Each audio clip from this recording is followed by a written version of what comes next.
Semakin ke sini, hidup rasanya makin berat ya. Harga kebutuhan terus naik, pekerjaan nggak seaman dulu, dan berita soal resesi dunia kayak datang silih berganti. Banyak orang mulai cemas, takut kalau tiba-tiba semua berubah sebelum kita siap. Tapi sebenarnya, bukan krisisnya yang menakutkan, melainkan kalau kita nggak punya pegangan saat badai datang. Tahun 2030 bukan cuma angka, tapi titik di mana cara hidup manusia bisa berubah total.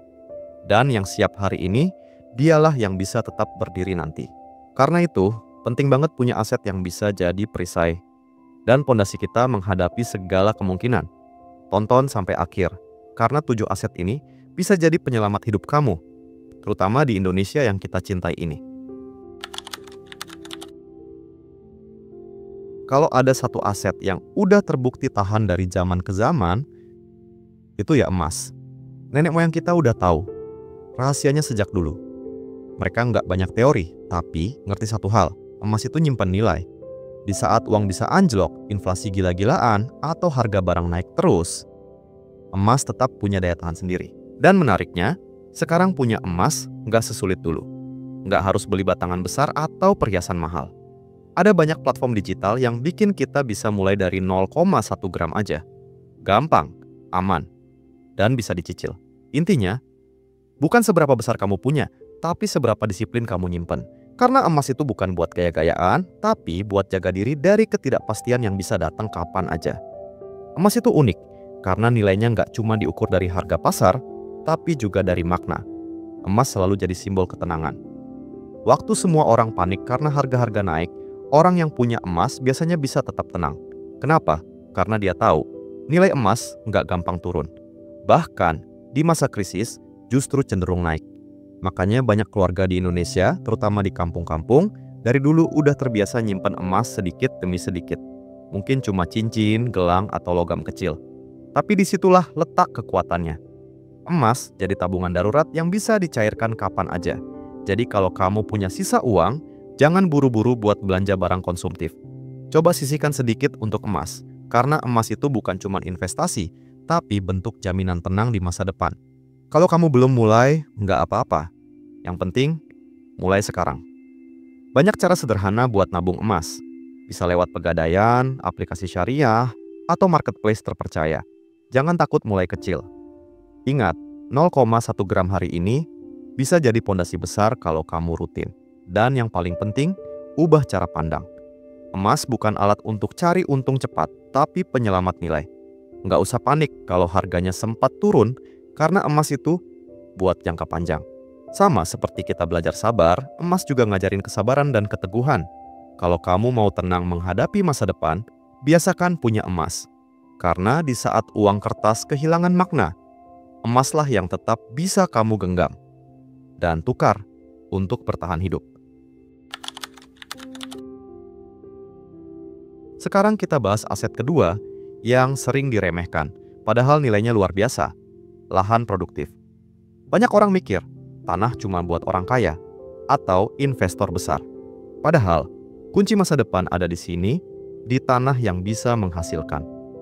Krisis terbesar dunia ke depan bukan cuma ekonomi, tapi juga pangan. Saat harga beras, cabai, dan telur naik terus, orang yang punya lahan sendiri bisa lebih tenang. Nggak harus hektaran, cukup pekarangan kecil yang bisa ditanami sayur, cabai, atau beternak ayam. Lahan produktif itu ibarat ATM alami yang bisa nyuplai kebutuhan pokok tanpa harus antre di pasar. Di Indonesia, peluangnya besar banget. Tanah subur, iklim mendukung, pasar hasil tani selalu ada. Jadi kalau kamu punya sedikit lahan, jangan biarkan nganggur. Karena di masa depan, tanah bukan sekadar aset, tapi sumber kehidupan. Masalahnya, banyak yang mikir, aku nggak punya lahan, gimana bisa mulai? Padahal, sekarang banyak cara. Ada program kerja sama lahan, urban farming di kota, bahkan sewa lahan kecil di desa yang biayanya masih terjangkau. Kamu bisa mulai bareng teman atau keluarga, patungan kecil-kecilan, lalu kelola bareng. Tanam sayur, budidaya ikan lele, atau ternak kambing. Semua bisa dimulai dari skala kecil. Yang penting, produktif. Karena aset terbaik bukan yang paling besar, tapi yang bisa menghasilkan. Dan bonusnya, Lahan produktif juga bantu jaga lingkungan. Kamu menanam, kamu panen, kamu makan hasil sendiri. Itulah kemandirian yang sesungguhnya. Jadi jangan tunggu kaya dulu buat punya lahan. Justru punya lahan produktif bisa jadi jalan menuju kesejahteraan. Coba lihat kondisi sekarang. Harga bahan pokok naik turun kayak roller coaster. Banyak keluarga mulai kesulitan nyari bahan makan segar dengan harga wajar. Nah, disinilah lahan produktif jadi penyelamat. Kamu bisa nanam sendiri, jual hasil panen, bahkan bantu tetangga sekitar. Artinya, lahan produktif bukan cuma investasi ekonomi, tapi juga investasi sosial. Di masa krisis, makanan bisa jadi lebih berharga dari uang, dan orang yang punya sumber pangan sendiri akan jauh lebih kuat. Selain itu, lahan produktif bisa diwariskan ke anak cucu, bukan cuma dalam bentuk tanah, tapi juga pengetahuan, cara bertahan hidup, cara mengelola alam. Karena ujungnya, manusia butuh makan, bukan sekadar saldo. Jadi, selama kamu masih punya kesempatan, mulai bangun aset ini sekarang juga. Sekarang kita masuk ke aset ketiga yang mungkin dulu nggak dianggap penting, tapi sekarang justru jadi penentu. Kemampuan digital. Dunia udah berubah total. Kerja, bisnis, bahkan urusan rumah tangga pun sekarang banyak yang dilakukan lewat ponsel dan internet. Orang yang paham teknologi bisa bertahan, bahkan di tengah krisis. Nggak perlu jadi jago IT. Cukup tahu cara memanfaatkan dunia digital untuk hidup lebih produktif. Entah itu jualan online, bikin konten, desain sederhana, atau sekadar ngerti cara promosi usaha di media sosial. Dunia digital udah jadi pasar raksasa, dan setiap orang punya peluang di dalamnya.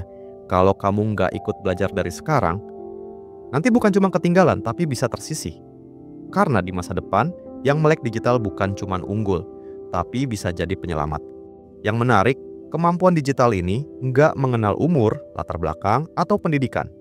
Banyak ibu rumah tangga, pekerja rumahan, bahkan petani dan nelayan yang sekarang sukses karena mau belajar pakai teknologi.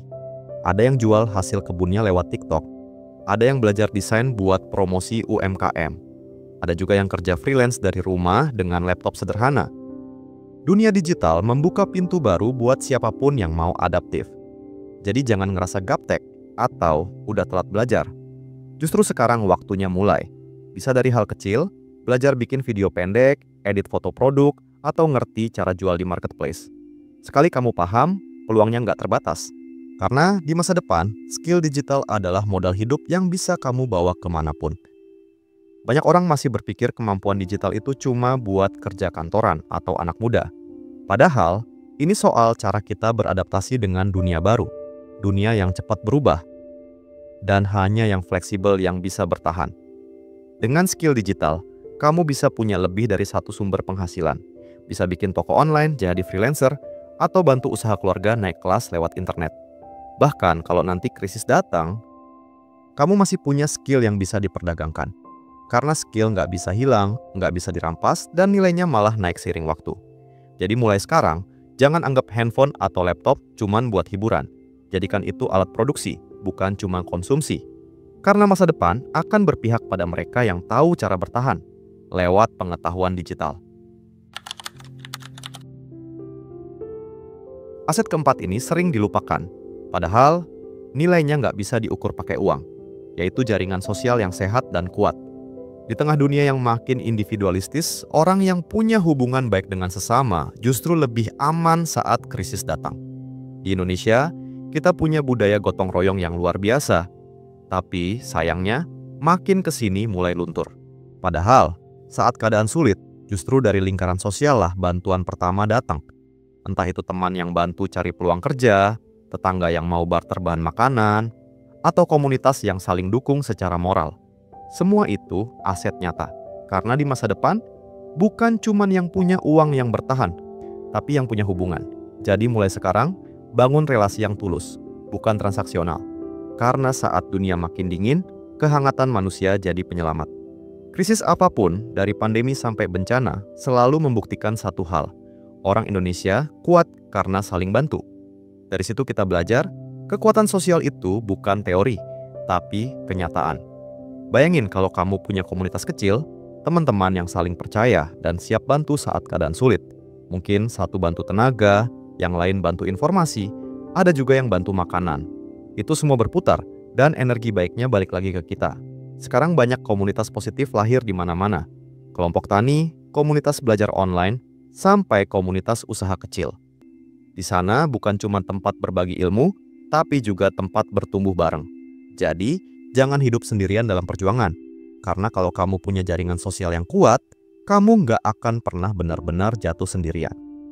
Punya jaringan sosial yang kuat itu bukan soal kenal banyak orang, tapi soal punya hubungan yang tulus dan saling percaya. Mulailah dari hal sederhana, sapa tetangga, bantu teman tanpa pamrih, ikut kegiatan lingkungan, atau bergabung di komunitas yang sejalan dengan minat kamu. Dari situ, kepercayaan tumbuh, peluang datang, dan rasa aman terbentuk. Di masa krisis, seringkali yang menolong kita bukan lembaga besar, tapi orang-orang terdekat. Dan hubungan kayak gitu nggak bisa dibangun instan, perlu waktu, empati, dan keikhlasan.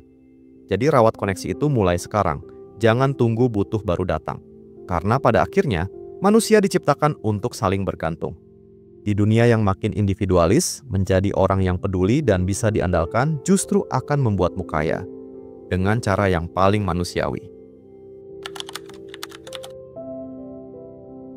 Aset kelima ini nggak bisa dilihat mata, tapi bisa mengubah seluruh hidup kamu, yaitu skill baru yang bernilai. Dunia kerja berubah cepat banget. Pekerjaan yang dulu dianggap aman, sekarang bisa hilang dalam sekejap karena otomatisasi dan teknologi. Tapi di sisi lain, peluang baru juga terus muncul untuk mereka yang mau belajar. Jadi kalau kamu masih berpikir, udah cukup tahu segini aja, hati-hati, dunia nggak nunggu. Skill baru bisa berarti apa aja. Dari hal teknis kayak desain, komunikasi, menulis, sampai hal sederhana seperti cara mengelola keuangan pribadi. Yang penting, kamu nggak berhenti berkembang. Orang yang terus belajar itu ibarat punya kunci cadangan buat setiap pintu yang tertutup. Di masa krisis nanti, bukan ijazah yang nyelamatin kamu, tapi kemampuanmu untuk beradaptasi. Kadang kita ngerasa minder karena mikir belajar itu butuh biaya besar. Padahal sekarang sumber ilmu terbuka lebar, tinggal kemauan kita aja. Di YouTube, TikTok, atau platform gratis lainnya, kamu bisa belajar apapun. Dari desain, marketing, masak, bahkan pertanian modern. Nggak ada lagi alasan nggak bisa di zaman sekarang. Banyak orang sukses mulai dari nol cuman karena mau terus belajar. Jadi, jangan tunggu disuruh. Jadikan belajar itu kebiasaan, bukan beban. Luangkan waktu 30 menit aja tiap hari buat nambah wawasan. Sedikit, tapi konsisten. Karena dunia berubah tiap detik, dan pengetahuan baru adalah senjata utama. Kalau kamu mau bertahan di tahun 2030 nanti, belajar adalah investasi paling murah, tapi paling mahal nilainya. Beda sama harta benda, skill nggak bisa dicuri. Sekali kamu menguasainya, itu akan terus jadi milikmu, seumur hidup. Di saat kehilangan pekerjaan, usaha bangkrut, atau ekonomi nggak menentu, skill lah yang bikin kamu bisa bangkit lagi. Bahkan, bisa jadi pintu menuju sumber penghasilan baru. Misal, kamu bisa desain, edit video, masak, atau punya skill komunikasi yang baik. Semuanya bisa dijual dimanapun, kapanpun. Skill juga kasih rasa percaya diri, karena kamu tahu, kamu punya nilai. Jadi mulai sekarang, jangan puas dengan satu kemampuan aja. Dunia butuh orang yang serba bisa, yang bisa adaptif di situasi apapun. Karena di masa depan, bukan orang paling kuat yang bertahan, tapi orang yang paling cepat belajar dan beradaptasi. Kalau kamu perhatiin, banyak orang yang kelihatannya mapan, tapi hatinya nggak tenang. Penghasilannya besar, tapi selalu terasa kurang. Salah satu sebabnya, keuangan yang nggak bersih. Aset keenam ini sering dilupakan, padahal efeknya luar biasa. Keuangan yang bersih dan berbasis syariah. Kenapa ini penting? Karena sistem keuangan modern sering bikin kita terjebak dalam utang dan bunga yang mencekik. Padahal, uang yang bercampur dengan riba itu ibarat air kotor. Terlihat banyak, tapi nggak menyehatkan. Sekarang udah banyak pilihan keuangan syariah. Tabungan tanpa bunga, reksadana halal, sukuk, sampai pembiayaan usaha kecil berbasis bagi hasil. Dengan begitu, kita nggak cuma menjaga harta, tapi juga menjaga hati. Karena ketenangan sejati bukan datang dari angka di rekening, tapi dari keberkahan di setiap rupiah. Salah satu alasan kenapa sistem syariah bisa lebih tahan di masa krisis adalah karena dasarnya bukan spekulasi. Uang yang kamu investasikan benar-benar dipakai untuk usaha nyata, bukan buat permainan angka di pasar. Itulah kenapa banyak bisnis berbasis syariah bisa tetap berdiri kokoh saat ekonomi goyah. Konsepnya sederhana, berbagi risiko, bukan menumpuk beban di satu pihak. Selain itu, sistem syariah ngajarin kita untuk hidup lebih sederhana, realistis, dan nggak konsumtif. Nggak perlu pamer, nggak perlu kejar gengsi. Yang penting, cukup dan berkah. Jadi kalau kamu mulai ngerasa tertekan dengan gaya hidup modern yang boros, mungkin saatnya beralih ke pola keuangan yang lebih bersih. Karena uang halal nggak cuma menyehatkan dompet, tapi juga menenangkan pikiran. Mulai membangun keuangan yang bersih itu nggak harus langsung besar. Mulailah dari hal kecil, rapikan catatan keuangan, hentikan utang konsumtif, dan hindari pembiayaan yang mengandung bunga. Kalau punya cicilan, usahakan lunasi pelan-pelan sambil ubah pola hidup. Setelah itu, pelajari cara investasi syariah yang aman dan sesuai kemampuan. Bisa mulai dari tabungan emas, reksadana syariah, atau usaha kecil berbasis bagi hasil. Jangan lupa sedekah, karena itu juga bagian dari menjaga keberkahan harta. Ingat, uang yang berkah bukan yang paling banyak, tapi yang paling bermanfaat. Di masa depan, ketenangan finansial akan jadi kemewahan baru. Dan satu-satunya cara untuk punya itu adalah dengan hidup bersih dari riba dan membangun aset yang halal sejak sekarang. Aset ketujuh ini adalah yang paling nyata, sekaligus paling menantang. Usaha kecil atau sumber penghasilan mandiri. Banyak orang berpikir, untuk memulai usaha itu butuh modal besar. Padahal, yang paling penting justru keberanian untuk mulai. Di masa krisis, usaha kecil sering jadi penyelamat ekonomi keluarga. Bisa jualan makanan rumahan, hasil tani, jasa, atau produk digital sederhana. Bahkan dengan modal ponsel, kamu bisa buka usaha online dari rumah. Kuncinya cuma satu, konsisten. Indonesia ini negara besar dengan pasar yang enggak pernah habis. Tapi sayangnya, banyak yang masih takut memulai. Padahal dari warung kecil, laundry rumahan, sampai bisnis online sederhana, semuanya bisa tumbuh asal dikelola dengan sabar dan niat baik. Usaha kecil itu bukan sekadar cari untung, tapi bentuk kebebasan. Bebas menentukan arah hidup sendiri. Kalau kamu perhatikan, banyak usaha besar justru lahir dari masa krisis. Karena di saat banyak orang panik, orang yang kreatif justru melihat peluang. Mungkin di sekitarmu ada masalah kecil, dan dari sanalah ide usaha bisa muncul. Contoh sederhana, saat pandemi dulu, banyak orang mulai jual masker kain, makanan beku, atau tanaman hias. Sekarang pun, banyak peluang baru muncul dari kebutuhan masyarakat lokal. Kuncinya bukan cari ide paling keren, tapi yang paling dibutuhkan. Jangan takut gagal, karena kegagalan cuma bagian dari proses belajar. Mulailah dari apa yang kamu bisa dan kamu suka. Mungkin hasilnya nggak langsung besar, tapi kalau tekun, akan tumbuh. Karena usaha kecil yang konsisten bisa jadi fondasi ekonomi keluarga yang kuat, bahkan saat badai ekonomi datang. Usaha kecil bukan cuma soal uang, tapi juga soal nilai hidup. Dari usaha rumahan, anak-anak bisa belajar arti kerja keras, tanggung jawab, dan kebersamaan. Mereka lihat langsung gimana orang tuanya berjuang, jatuh, bangkit lagi, tapi nggak menyerah. Itu warisan yang jauh lebih berharga dari harta. Selain itu, usaha kecil juga bikin kita lebih mandiri. Nggak sepenuhnya tergantung sama sistem, perusahaan, atau pemerintah. Kita punya kendali atas hidup sendiri. Bahkan, usaha kecil bisa jadi ladang pahala kalau dikelola dengan jujur dan memberi manfaat buat orang lain. Jadi jangan remehkan langkah kecilmu hari ini. Karena di tahun 2030 nanti, yang paling kuat bukan mereka yang punya banyak uang, tapi mereka yang punya usaha dan tekad untuk terus bertahan, apapun keadaannya. Krisis 2030 bukan sesuatu yang harus kita takuti, tapi sesuatu yang perlu kita siapkan. Dunia akan terus berubah, teknologi makin cepat, dan ketidakpastian akan jadi hal yang biasa. Tapi kabar baiknya, kita masih punya waktu. 7 aset yang tadi kita bahas bukan cuma soal uang atau harta, tapi soal cara hidup. Soal bagaimana kita membangun ketahanan, lahir dan batin. Mulai dari emas yang menjaga nilai, tanah yang memberi kehidupan, kemampuan digital yang membuka peluang, hingga hubungan dan skill yang bikin kita tetap manusia. Semua itu bisa dimulai hari ini dari langkah kecil. Jangan tunggu sempurna untuk mulai, karena kesempurnaan lahir dari keberanian pertama. Ingat, Masa depan bukan milik mereka yang paling pintar atau paling kaya, tapi mereka yang paling siap.